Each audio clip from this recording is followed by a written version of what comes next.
আল্লাহু আকবার। আর চিৎকার দিয়ে বলেন আল্লাহু আকবার।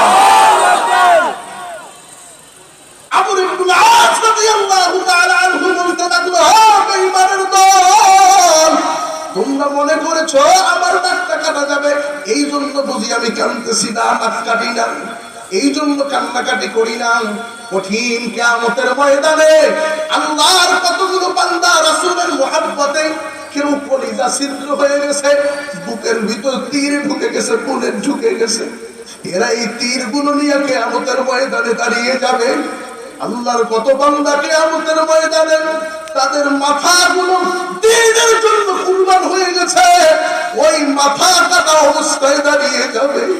কত আল্লাহর বান্দা রাসূলের মুহাব্বতে কলিজাগুলো ছিদ্র হয়ে গেছে, এগুলো নিয়ে দাঁড়িয়ে যাবে।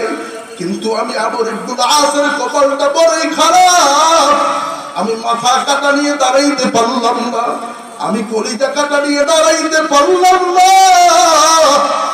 আমি দাঁড়াবো, আমার শুধু নাকটা চলে যাচ্ছে, এই জন্য শুধু নাক দিয়ে দাঁড়াবো।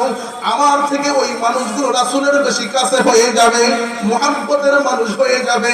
আমর ইবনে আসের বক্তব্য শুনিয়ে, আমর ইবনে আসের বক্তব্য শুনিয়া, আমর ইবনে আসের বক্তব্য শুনিয়া ওই সময় পুরা মজলিসটা থমকে গেল। বলে আল্লাহু আকবার।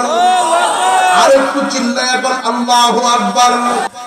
সাহাবায়ে কিরাম রাদিয়াল্লাহু তাআলা আনহুদের মধ্য থেকে একজন সাহাবী সাইয়্যিদুনা আমর ইবনে আস রাদিয়াল্লাহু তাআলা আনহু।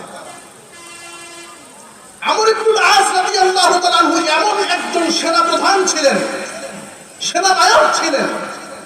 রাসূল সাল্লাল্লাহু আলাইহি ওয়াসাল্লাম তাকে সেনাপ্রধান করে দিয়ে একটা দল তার সঙ্গে দিয়ে দিলেন।